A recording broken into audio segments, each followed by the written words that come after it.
Assalamualaikum warahmatullahi wabarakatuh. Kita bertemu kembali di mata kuliah arsitektur komputer pertemuan 14. Kini adalah pertemuan terakhir. Pertemuan kali ini akan membahas tentang Control Unit Operation atau operasi unit kendali. Pertama kita bahas adalah operasi unit kendali. Unit kendali dalam bahasa Inggris atau Control Unit atau CU adalah salah satu bagian dari CPU yang bertugas untuk memberikan arahan, kendali, kontrol terhadap operasi yang dilakukan di bagian ALU atau Arithmetic Logic Unit di dalam CPU tersebut. Output dari CPU akan mengatur aktivitas dari bagian lainnya dari perangkat CPU tersebut. Macam-macam control unit. Control unit dibagi menjadi dua. Yang pertama adalah single cycle control unit. Proses di control unit ini hanya terjadi dalam satu clock cycle. Artinya, setiap instruksi ada pada satu putaran atau satu cycle. Maka dari itu tidak memerlukan state. Lalu yang kedua adalah multi-cycle control unit. Berbeda dengan unit control single cycle, unit control yang multi-cycle lebih memiliki banyak fungsi. Dengan memperhatikan state dan opcode fungsi boolean dari masing-masing output control line dapat ditentukan. Untuk yang selanjutnya, di dalam control unit operation juga ada istilah micro operation. Micro operation merupakan operasi otomatik atau atomik dari CPU, atomic operation of CPU. Micro operation adalah kerja atau eksekusi terhadap data yang tersimpan pada register dan merupakan cara kerjanya dalam satu pulsa clock. Atau pengertian lainnya, micro operation adalah suatu operasi mikro di mana suatu komputer menjalankan suatu program dan melakukan siklus proses memasukkan dan mengambil data atau melakukan eksekusi, yaitu fetch ataupun execute cycle. Yang selanjutnya adalah tugas dasar unit control. Pada tugas dasar unit control terdiri dari pertama, pengurutan. Pada pengurutan unit control menyebabkan proses menuju sejumlah operasi mikro dalam urutan yang benar, yang didasarkan pada program yang sedang dieksekusi. Lalu yang kedua adalah tugas dasar unit control adalah eksekusi. Eksekusi pada unit control menyebabkan setiap operasi mikro bisa dilakukan dengan sempurna. Khusus pada tugas eksekusi di unit control, yang pertama, eksekusi instruksi melibatkan rangkaian sublangkah yang disebut dengan siklus. Setiap siklus terdiri atas rangkaian operasi fundamental yang disebut dengan operasi mikro. Tugas eksekusi yang kedua adalah unit control memiliki dua tugas. Yang pertama, membuat prosesor melakukan operasi mikro pada urutan yang sesuai yang ditentukan oleh program. Selanjutnya, menghasilkan sinyal kontrol yang menyebabkan setiap operasi mikro bisa dieksekusi. Lalu tugas yang ketiga adalah sinyal kontrol yang dihasilkan oleh unit control akan mempengaruhi logic gate, sehingga data dapat diperpindah. Yang keempat, teknik untuk menerapkan unit control dapat dilakukan sebagai implementasi hardware atau implementasi termikroprogram.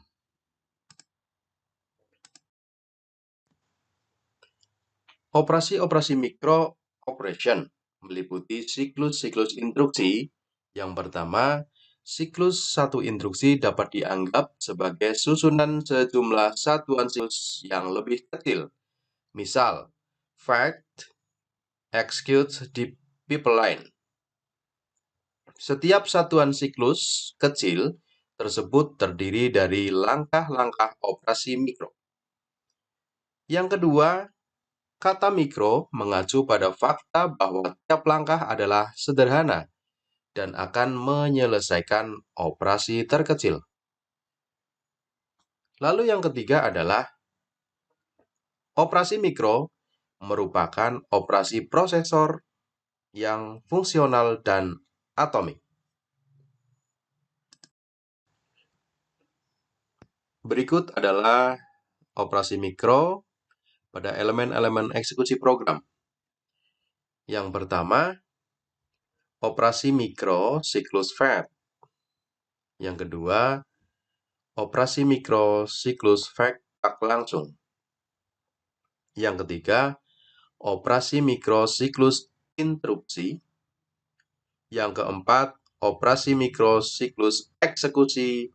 Dan yang terakhir atau yang kelima adalah operasi mikro siklus instruksi. Lalu pembahasan selanjutnya selain operasi pada mikro, yaitu adalah kontrol prosesor. Definisi fungsional dari tentang apa yang dilakukan oleh unit kontrol adalah pengurutan. Unit kontrol menyebabkan proses menuju sejumlah operasi mikro dalam urutan yang benar berdasarkan pada program yang sedang dieksekusi. Untuk eksekusi, seperti di slide sebelumnya, unit kontrol menyebabkan setiap operasi mikro dapat dilakukan. Cara unit kontrol beroperasi yaitu dengan menggunakan sinyal-sinyal kontrol. Adapun sinyal kontrol meliputi yang pertama adalah spesifikasi eksternal. Dalam melaksanakan fungsinya, unit kontrol harus memiliki input yang memungkinkan untuk mengetahui status sistem dan memiliki output yang dapat mengatur perilaku sistem. Selain itu, ada spesifikasi internal. Unit kontrol harus memiliki logika yang diperlukan untuk membentuk fungsi pengurutan dan fungsi eksekusinya. Lalu elemen-elemen sinyal kontrol meliputi sinyal yang mengaktifasi fungsi-fungsi pada ALU. Yang kedua, sinyal yang mengaktifasi alur-alur data. Lalu yang ketiga adalah sinyal pada bus sistem eksternal atau interface lainnya. Input unit control. Kita lihat pada gambar, di situ ada model unit control. Ada beberapa bagian di dalam unit control. Register instruksi, flag, clock, sinyal kontrol dalam CPU, sinyal kontrol dari bus system, dan sinyal kontrol pada bus system. Unit control mempunyai beberapa input. Yang pertama, clock. Berfungsi untuk sinkronisasi operasi antar komponen. Lalu, bagian yang kedua adalah flag. Flag-flag ini diperlukan unit control untuk mengetahui status CPU. Flag diset ALU sebagai hasil dari suatu operasi.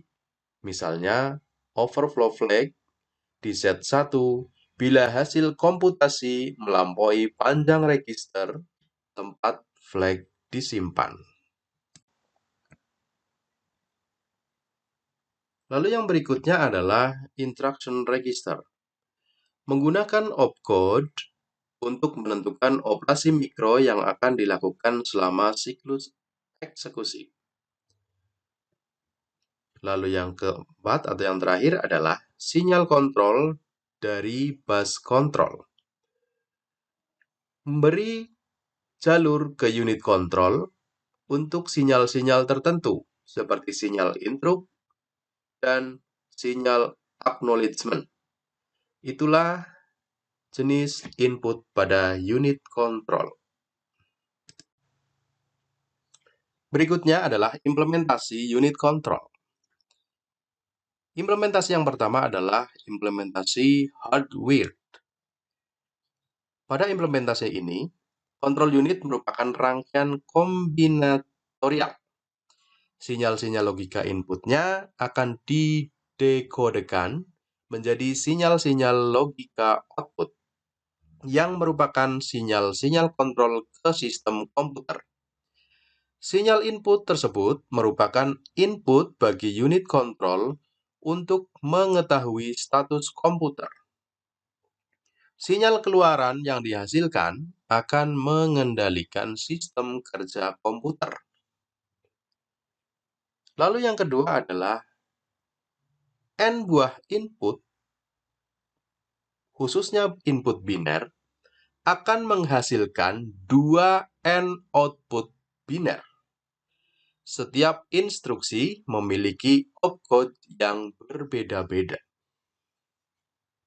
Lalu yang ketiga adalah opcode yang berbeda dalam instruksi akan menghasilkan sinyal kontrol yang berbeda pula. Pada pewaktu unit kontrol mengeluarkan rangkaian pulsa yang periodik. Lalu implementasi yang kedua adalah implementasi mikroprogram. Implementasi yang paling reliable saat ini adalah implementasi mikroprogram. Unit kontrol memerlukan sebuah memori untuk menyimpan program kontrolnya. Fungsi-fungsi pengontrolan dilakukan berdasarkan program kontrol yang tersimpan pada unit kontrol. Selain itu, fungsi-fungsi pengontrolan tidak berdasarkan decode dari input unit kontrol lagi. Teknik ini dapat menjawab kesulitan-kesulitan yang ditemui dalam implementasi sebelumnya, yaitu implementasi hardware. Demikian sedikit pembahasan tentang control unit operation. Silakan Anda bisa belajar dari channel YouTube atau artikel-artikel yang lain untuk terus menambah ilmu Anda. Selamat belajar. Jangan lupa sebentar lagi UAS. Terus belajar dan semoga semester ini, khususnya untuk mata kuliah arsitektur komputer, Anda dapat berhasil dan mendapatkan nilai yang memuaskan. Terima kasih. Sekian. Wassalamualaikum warahmatullahi wabarakatuh.